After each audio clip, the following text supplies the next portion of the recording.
Hi Coimbatore. So today we are joined by a very special guest. She's a motivational speaker.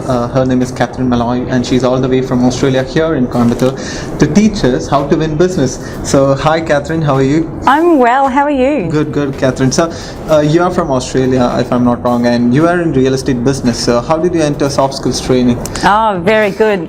Well, real estate definitely needs to use all their soft skills. So it's the way that we connect and communicate. It's not so much about the sales, because they follow if we really care about what we're doing and the people we're meeting.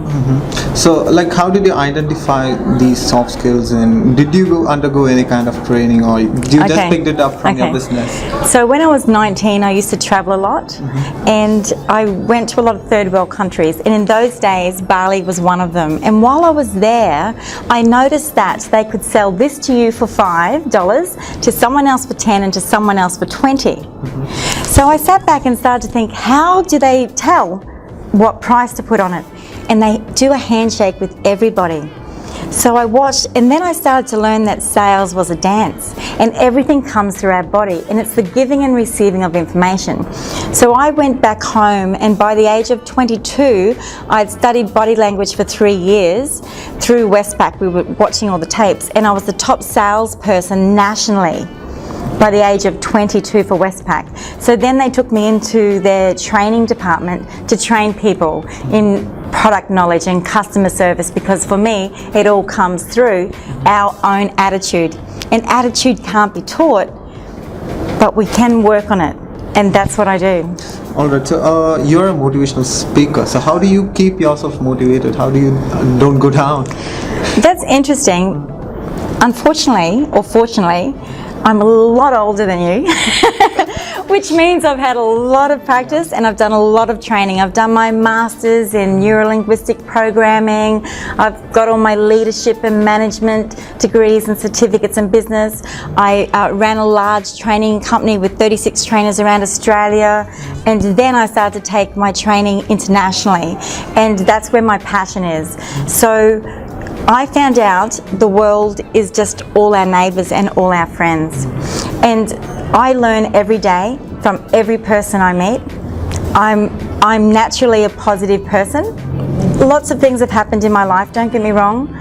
You know, I was adopted, I had 4 diseases, I lost my parents when I was young. Lots of things happen in our life, but it's the way that we handle them, the way that we think about it. And our body changes our minds, and our minds change our behaviours, which leads to our outcomes. Alright. So lots of years of practice.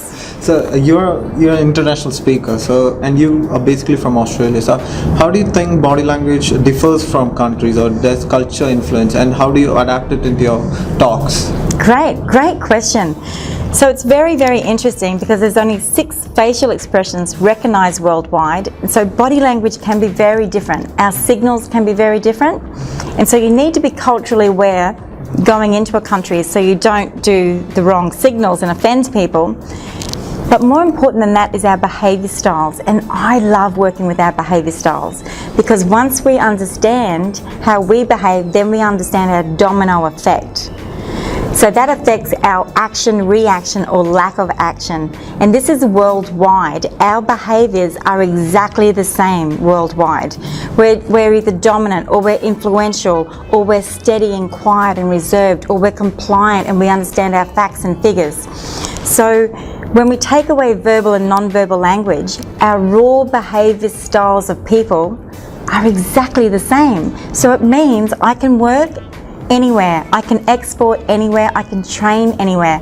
I worked in Saudi Arabia for a month last year, delivering professional development, and absolutely loved it. It was fantastic. The people, everyone, everywhere that I've worked with, we're all the same, and we all want the same things.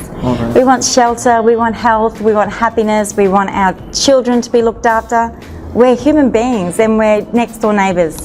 So when you train people, so they are from different cultures, and do you think your behavior is kind of comes from your culture? And so when you train people, does that start subconsciously, or is it possible to make a conscious change even when you're not interested or something? Correct.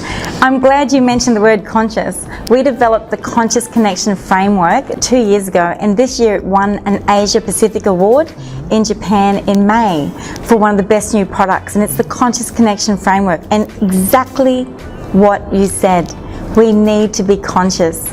So when we're in the country, we need to be conscious of cultures, of our body language, what it is saying, because it's up to us to make that level playing field that you and I can connect and communicate on.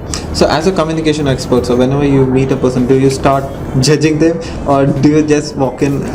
Look, people talk about judging all the time, and it's naturally something that we all do naturally. And back in caveman days, they had to know, is that person going to kill me, or are they going to be a friend? So it's really important to understand we all have that mechanism.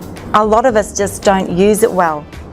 So when I see somebody, I'm always going to meet me, like me, trust me. Yep. That's what I want to leave you with. I want to leave you feeling better for meeting me. Yep. I don't want you to walk away not feeling $1 million.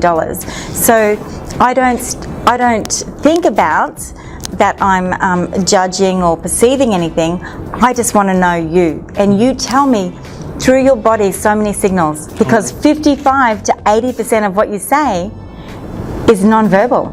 Yep. So in that case, have you ever had a chance like where you've gone wrong in terms of culture, like oh, this isn't the same in Australia, or this isn't the same in India? I'm sure I have. I can't think of it. Richie, can you think of a story? Something was funny for us though. The other day there was this tapping in one of our my manager's room, and she called up, and she's from India, and 6 people came down, and they couldn't work out what the noise was, so they put a security guard on the door, and she felt safe for the night. And so the next night I said to her, how did you go? Was the noise still there? She said, oh yes, we found out it was just the wood tapping, right?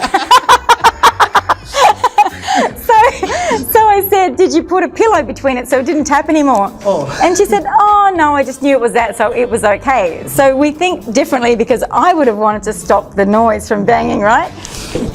So that was just an instance that made me laugh, thinking, yes, we do things differently, definitely. Say like say somebody, if he's not confident into there are people who do public speeches, who are forced to do public speeches, Yes. and they may not be confident. So one quick tip if you could give for them. Okay, smile. All right. If it's going to be a quick tip, that's the number one, smile. Because a smile, when you smile, everything lightens up and your shoulders come back. Look, you're even sitting higher. So we just naturally do that, and that's going to build more confidence for you. All right. So to conclude, I'm going to ask you to give me some handshake tips. Okay. So I could win more business. Okay. Yay! Is it okay if we stand up? Yeah, sure. Okay. Okay. All right. Now you ready? Yeah. So, I am going to be the $1 million customer, and you're going to come up in a moment and meet and greet me with a handshake. Okay. Because you want me to buy your product. Yes? Okay. Hi, Catherine. Hi, how are you? Good. How are you? I'm really good. I want you to stay where you are. Okay. There's a couple of things we're going to look at, and we can look at through the camera. Okay. The first thing is that we're too far apart. So what that means is your shoulder has pulled my shoulder out. I want to show you something, and you could just keep walking. So we haven't made a conscious connection yet. Okay. So what we're going to do is lots of different things, because your hips are also out here. Okay. So your head, is it okay if I touch you? Yeah. Your shoulders and your hips are going to line with me. Okay. Now there's no one else in the room. Okay. It's just you and me, isn't it? All right. Yes? So I want to show you something. If my head and shoulders are aligned but my hips aren't, it still looks like I want to go. So it's really important that you bring your hips right around. Okay, fantastic. How's that feel? Yeah, good. Yes? Okay, so we've got good eye contact, great smile. Now let's shake hands. Okay, fabulous. So this is something I'm going to give you a tip on, and it's amazing. Because our handshake can change in a nanosecond to meet the person you're meeting. So right now, mine's a little bit firmer than yours. Yeah. Yes? Yeah. So you firm yours up to meet mine. Stay there. Okay, perfect. How's that feel? Yeah, good. Good. Now, let's go. So we're sitting at about a 7 on a scale. We're going to go down to a 5. Feel that? Yeah. Okay, now we're both softer, but how does it feel? Yeah, it's kind of loose. A little bit loose? Just go a little bit firmer? Yeah. A man, I always believe, should be exactly the same or 1% more for the female. Okay, you don't want to come in weaker. Yeah, perfect. How's that feel? Yeah, good. Good, great, awesome.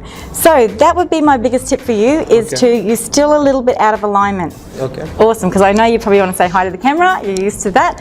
But now our head, our shoulders, our hips, shake hands, go straight in. Perfect, nice. All right. Well done, thank you. Thank you. Thank you, Catherine. Thanks He's for going to have the $1 million handshake.